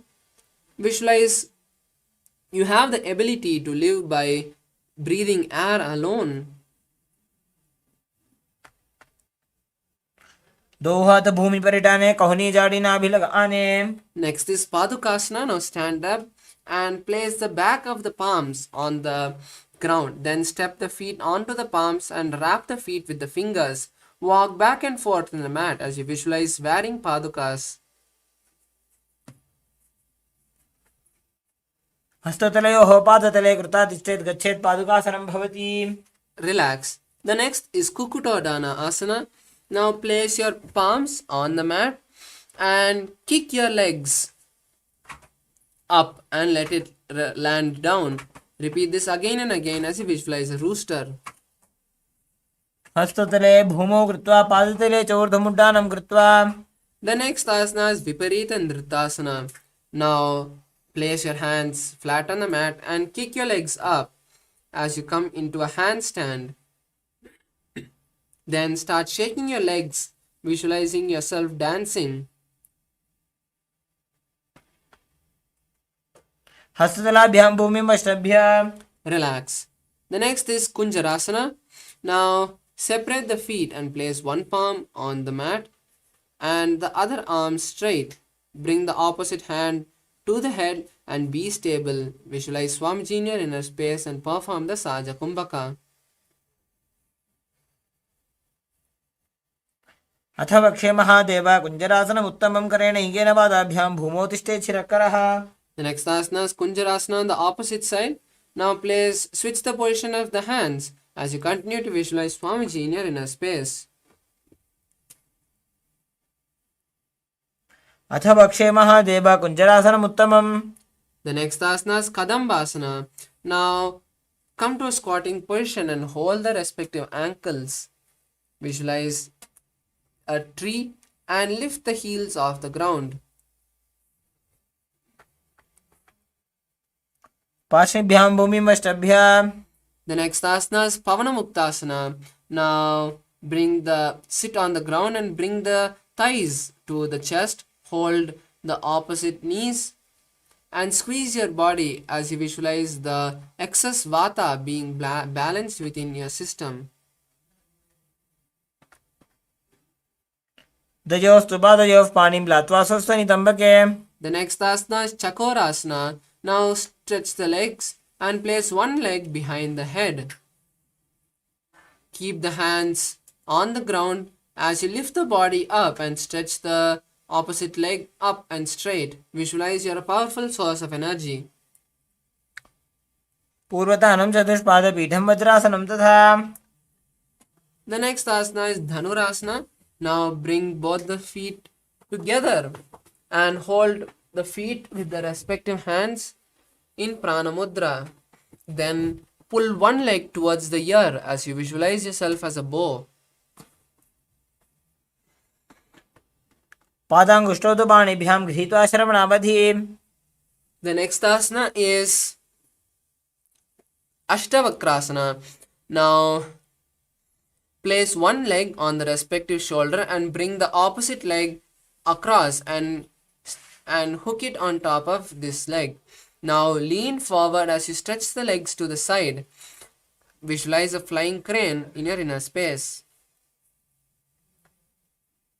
पूर्वतां चतुष्पादपीठं वज्रासनं तथा. The next asana is Pranasana.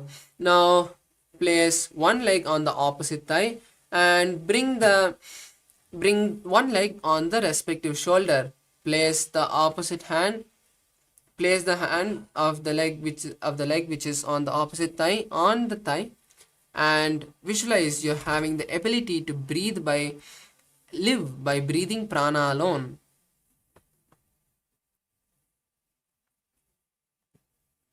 पादाङ्गुष्ठौ तु पाणिभ्यां गृहीत्वा श्रवणावधि.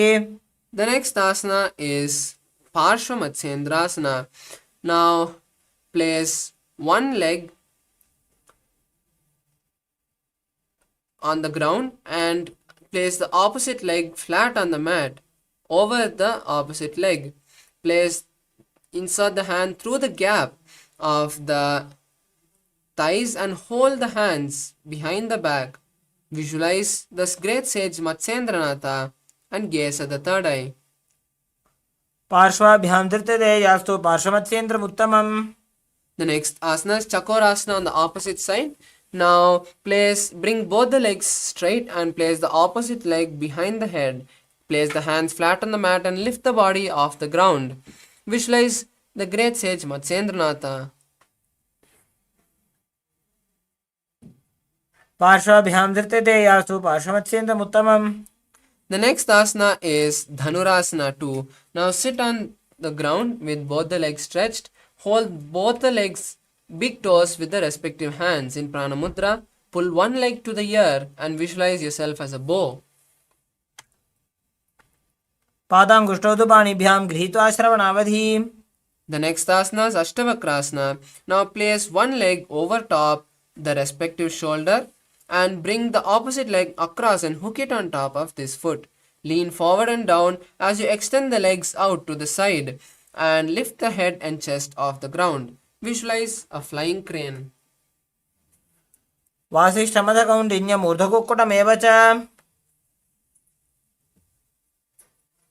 The next asana is Pranasana. Now place the right foot on the left thigh and bring the left foot flat on the ground. Have the left shoulder underneath the raised left leg and place the hands on the ground. Visualize your immortal.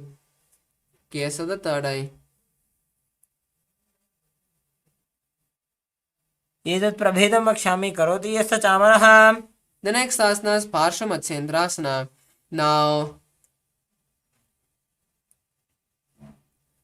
Now place one foot at the root of the opposite thigh and then place the opposite leg by the side of the opposite leg of the other leg. Hold both the hands and twist the body remaining steady.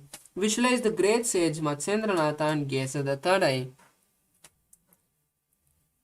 पार्श्वाभ्यां धृत्यते यास्तु पार्श्वमत्स्येन्द्रमुत्तमम्. The next asana is Ardhapachimatanasana. Now stretch both the legs and bring one leg to the perineum. Hold the stretched leg with both the hands and place the forehead on the knee. Visualize Swamiji in your inner space. एकं पादं प्रसार्य एकं पादस्य पार्श्वनासीमि सम्पीड्य. The next asana is Kraunchasana. Now place the ankle outside of the hip and hold on to the leg which is stretched. Raise the leg towards the forehead, keeping the knee straight and place the forehead on the knee. Visualize a crane.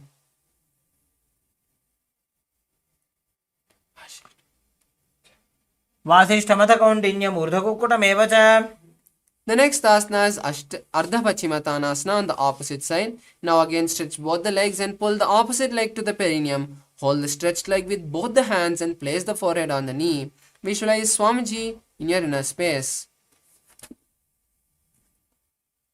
एकं पादं प्रसार्य एकं पादस्य पार्श्वनासीमि सम्पीड्य. The next asana is Kraunchasana. Now place the ankle outside the hip and hold the stretched leg with both the hands. Stretch the leg forward and towards the sky as you place the forehead on the knee. Visualize a crane. उत्तानपादं क्रौञ्चं च मरीचिं वीरभद्रकम्. The next asana is Swastikasana. Now sit with the soles between the thighs and calves. Keep the spine straight and the palms on the knees. Visualize good fortune, peace and prosperity. Gaze at the nose. जानोर्वोरन्तरे सम्यक् कृत्वा वादतले उभे. The next asana is Gorakshasana. Now cover the respective ankle with the hands and visualize the great sage Goraknatha as you gaze at the nose. Perform the Udyana Jalandhara Bandha. जानोर्वोरन्तरे पादौ उत्तानो व्यक्तसंस्थितौ. The next asana is Bhagasana 2. Now continue to keep the legs in the same posture as you visualize Swamiji and gaze at the third eye. Now perform Shanmukhi Mudra, which is closing the mouth with the little and ring fingers, closing the nose with the middle finger, closing the eyes with the index finger and the ears with the thumbs. वामपार्श्वकृतं संस्थाप्य दक्षाङ्घ्रिवामजगने. The next asana is Yogasana 2. Now keep your legs in Padmasana.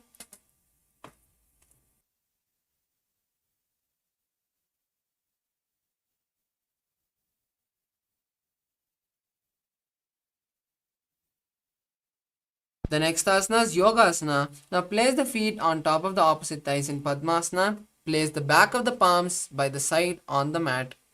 Visualize Swamiji and gaze at the nose as you start performing Kakachanchukumbhaka, which is inhaling through the mouth and keeping the tongue folded inside the mouth. Then exhale through the nose. उत्तानो चरणो कृत्वा संस्थाप्योपरि जानुनोः. The next asana is Urdhva Kukutasana. Now from Padmasana, place the palms flat on the mat beside the body. Press the hands into the mat and lift the body off the ground. Visualize yourself as a rooster. वासिष्ठमतकौण्डिन्यम् ऊर्ध्वकुक्कुटमेव च. The next asana is Siddhaharatilyasana. Now insert the hand through the gaps of the thighs and calves and don't lift the body. Maintain the body in the seated posture as you visualize Swamiji and gaze at the nose. प्रथम पद्मासन को करे दोवु गोडासन दिदरे.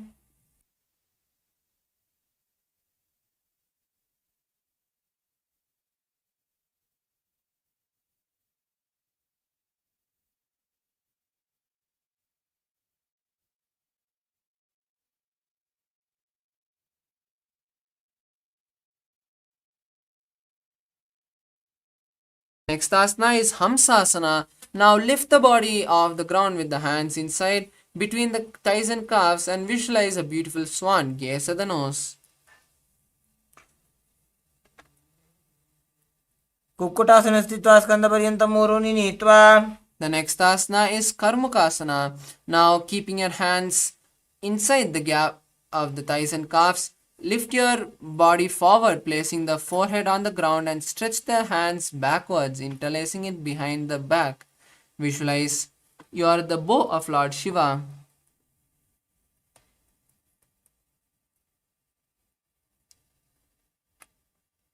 कार्मुकासनमाक्षित्य उदरे पूरयेत् सुखम्. The next asana is Kurmasana 2. Now insert the hand through the gaps of the thighs and calves. Hold the respective shoulder and balance as you visualize a tortoise. By जंग परितशपावा दाई जंग परिबाई ल्यावा. The next asana is Granthi Bedasana. Continue to maintain the same posture as you tuck your chin to the chest in Jalandhara Bandha. Visualize Paramashivam and gaze at the nose. अथ पक्षे नीलकण्ठः ग्रन्थिभेदासनं शुभम्. The next asana is Uttana Kurmasana. Now slowly maintaining the body in the same posture, roll onto the back. Visualize a tortoise and gaze at the nose. कुक्कुटासनबन्धस्थं कराभ्यान्तृतकन्धरम्. The next asana is Panga Kukkutasana. Now come back up and insert both the hands through the gaps of the thighs and calves. Now lift your body off the ground on one hand as you hold the hand which is lifting the body with the other hand. Visualize a rooster. कुक्कुटासनं स्थित्वा एकेन हस्तेन अन्यस्य मणिबन्धं धृत्वा. The next asana is Pangu Kukkutasana on the opposite hand. Now lift the body off the ground on the other hand as you hold the hand lifting the body with the opposite hand. Visualize a rooster. कुक्कुटासनं स्थित्वा स्कन्धपर्यन्तं ऊरूनि नीत्वा. The next asana is Gridhrasana. Now rest your elbows on the soles and rest your chin on the interlaced knuckles. Visualize you have gone beyond greed. जानोर्वोरन्तरे पादौ उत्तानो व्यक्तसंस्थितौ. The next asana is Padmasana 3. Now stack the palms and place them in front of the navel as you perform the Mahamudra Bandha and visualize Swamiji.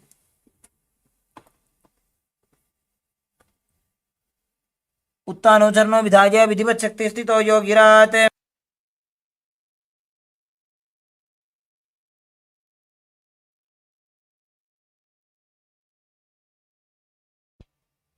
The next asana is Padmasana 4. Now place the palms on top of the respective knees and sit straight. Visualize Paramashivam and gaze at the nose. एतत् पद्मासनं कुर्यात् प्राणवायुप्रसिद्धये. Next asana is Karmakasana 2. Now from Padmasana, place the right hand, the left hand on the left leg, left knee, and hold the left toes with the right hand. Rotate the left toe and then place the right hand on the right knee. Then hold the right leg toe with the left hand and rotate it. Visualize Paramashiva, that you are Paramashiva's bow. अथान्यासनमावक्षे योगपूरकरक्षणात्. The next asana is Karmakasana 3. Now cross the hands behind the back and hold on to the respective leg. Visualize a bow and perform the Mahamudra Bandha. कार्मुकासनमाक्षित्य उदरे पूरयेत् सुखम्. The next asana is Dhridasana. Now maintain the Karmakasana as you release the Mahamudra Bandha and gaze at the third eye. ऊरुभ्याम् उपरि स्थाप्य पादयुग्मं प्रयत्नतः. The next asana is Nagrasana. Now try to hold on to the legs. If you can't hold on, just lie down with the hands crossed behind the back. Visualize a snake.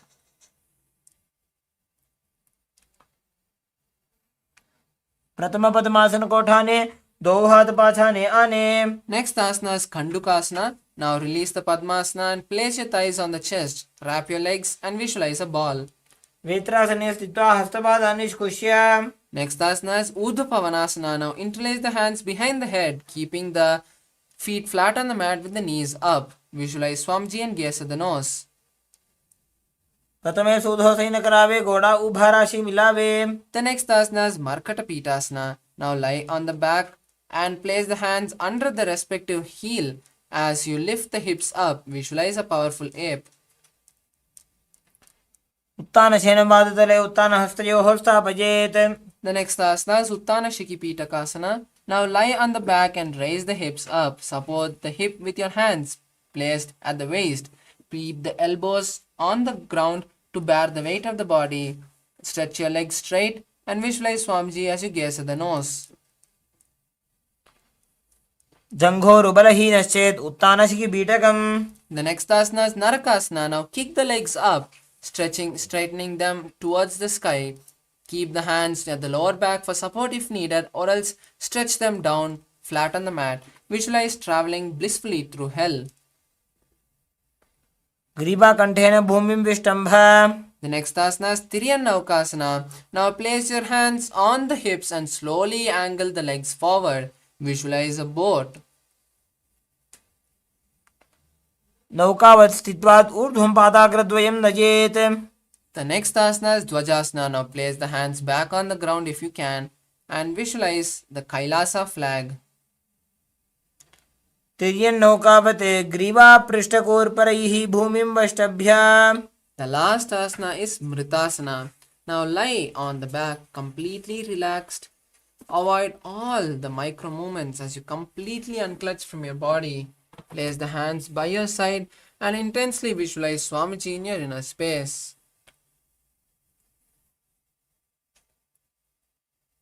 उत्तानं शववद्भूमौ शयनं तु शवासनं. शवासनं श्रमहरं चित्तविश्रान्तिकारणम्.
Now, slowly come back to your body.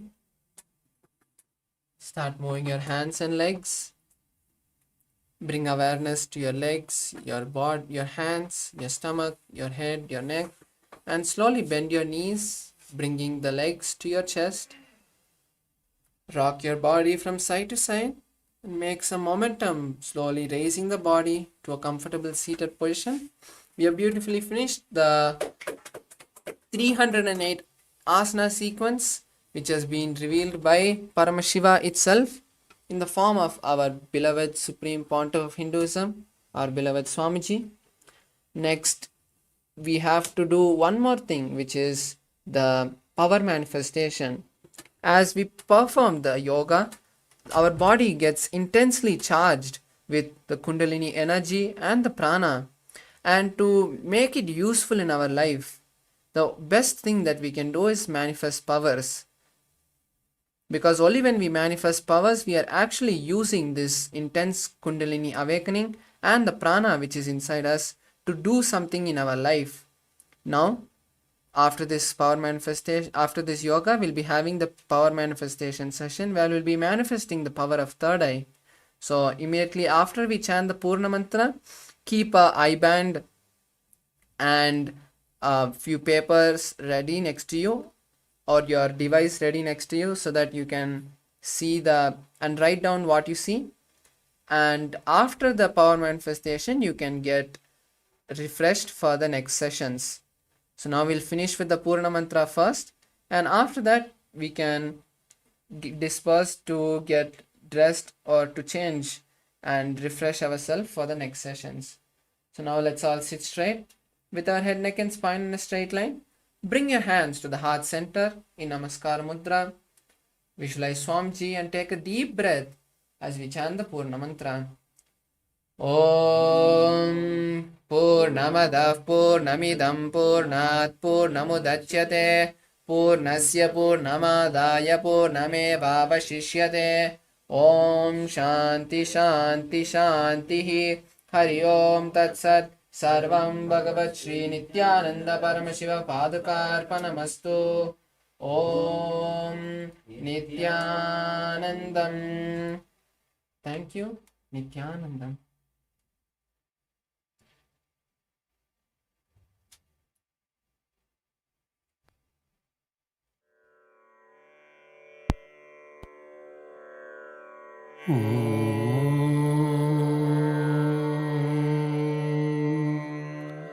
Gam Ananda Ganapataye Namaha.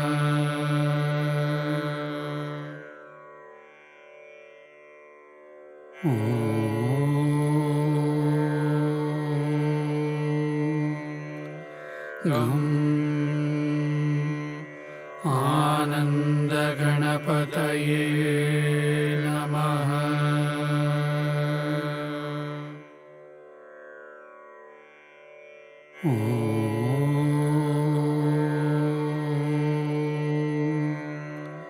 Gam Ananda Ganapataye Namaha.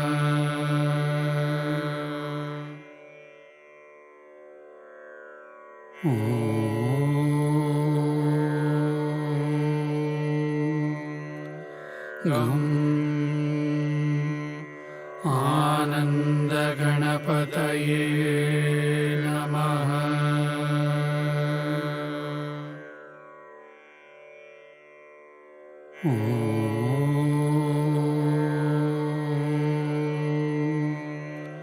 Gam Ananda Ganapataye Namaha.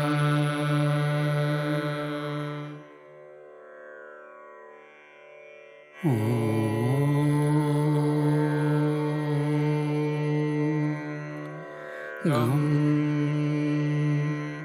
Ananda Ganapataye Namaha.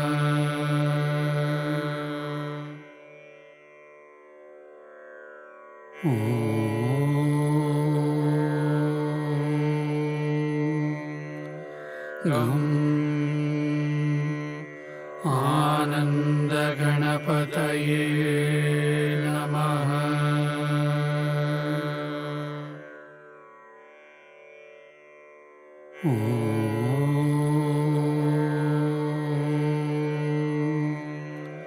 गं आनन्दगणपतये नमः।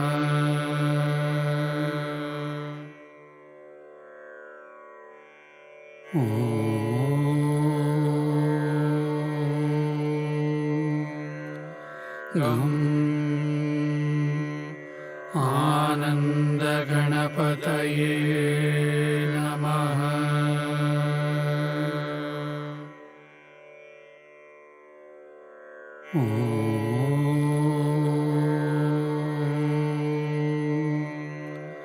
गं आनन्दगणपतये नमः।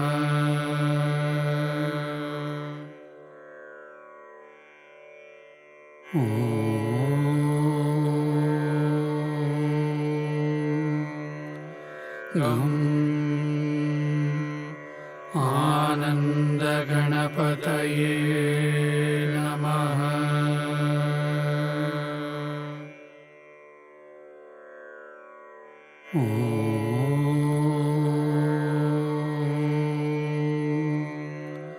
गं आनन्दगणपतये नमः।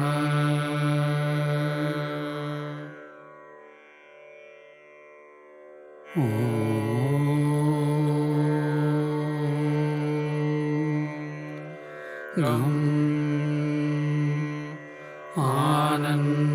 आनन्दगणपतये नमः।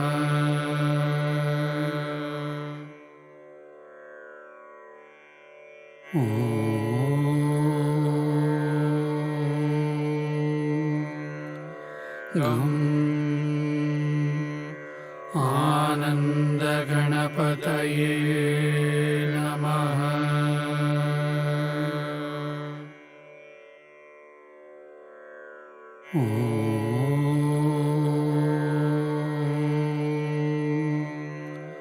गं आनन्दगणपतये नमः।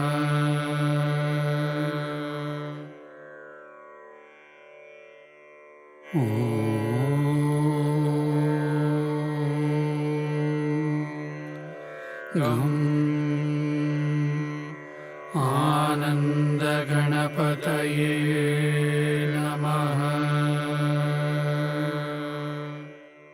नमः।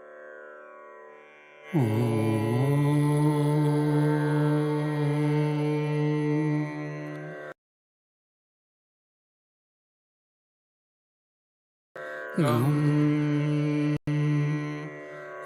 आनन्दगणपतये नमः।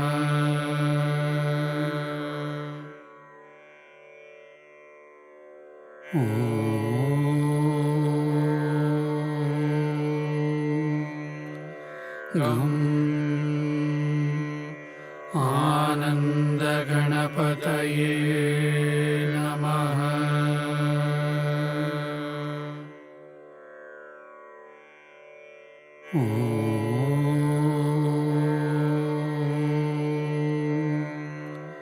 गं आनन्दगणपतये नमः.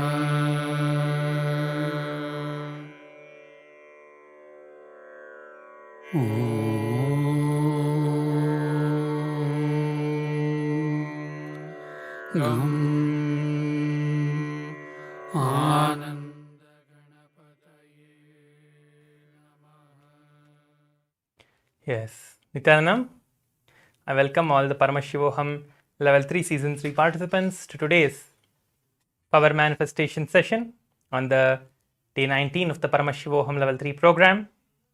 Let us get ready for the Power Manifestation. I request all the participants to be seated in front of the camera with the cameras turned on.